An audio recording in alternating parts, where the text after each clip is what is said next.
नमस्कार, मी चंदा. माझ्या या मराठी यूट्यूब चॅनलमध्ये तुमचं स्वागत आहे. आजची रेसिपी मी घेऊन आली आहे तुमच्यासाठी मैदा आणि कणकीपासून बनवणारी बालुशाही. तर त्यासाठी लागणारं साहित्य आहे 3 वाट्या साखर घेतलेली आहे.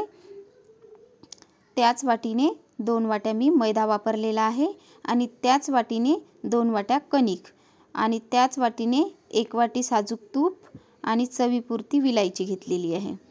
तर कणिक आणि मैदा आपण समान घेतलेला आहे आणि ते आता आपण मिक्स करून घ्यायचे आहे. त्यामध्ये चवीपुरता आपण थोडंसं मीठ घालायचं आहे आणि दोन्ही पण छान मिक्स करून घ्यायचे. त्यामध्ये जे गरम केलेलं तूप होतं ते मी 1 वाटी सगळं सोडून दिलेलं आहे आणि ते छान मिक्स करून घ्यायचं आहे.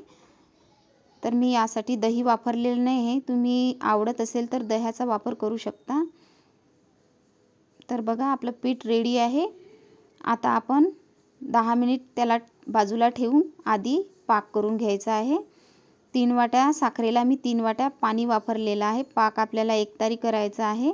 गॅस ऑन केला आहे आणि पाक बनतपर्यंत आपल्याला पीठ मळायचं आहे. तर बघा आता तिकडे पाक होईपर्यंत आपण पीठ मळून घेऊया. तर आपल्याला पिठाला कणकीसारखं मळायचं नाही आहे, आपल्याला फक्त जोडायचं आहे. त्यामुळे काय होतील, जोडल्यामुळे आपल्या बालुशाहीला लेअर छान येतील. आपण जर कणकीसारखं मळलं तर त्याला लेअर येणार नाही. बघा या पद्धतीने आपल्याला पीठ मळायचं आहे.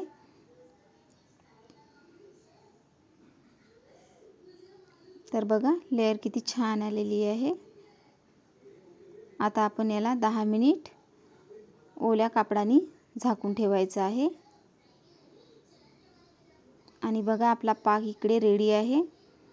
तर आपण यामध्ये आता बघा एकतारी पाक आपला रेडी आहे. आपण यामध्ये विलायची घालणार आहे. विलायची पावडरमुळे त्याला स्वाद खूप छान येतील.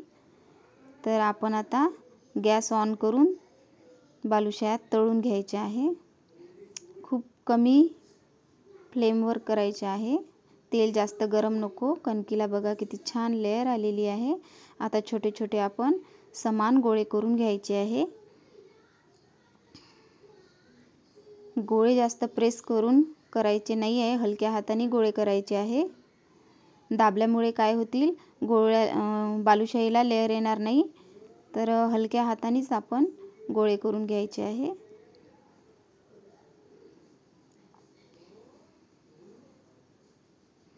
आता बघा एक गोळा मी हातावर घेतला आहे.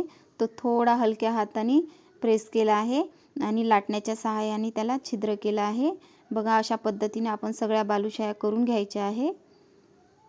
आता आपल्या बालुशाह्या रेडी आहे. आता आपण तेल गरम झालं की बघूया.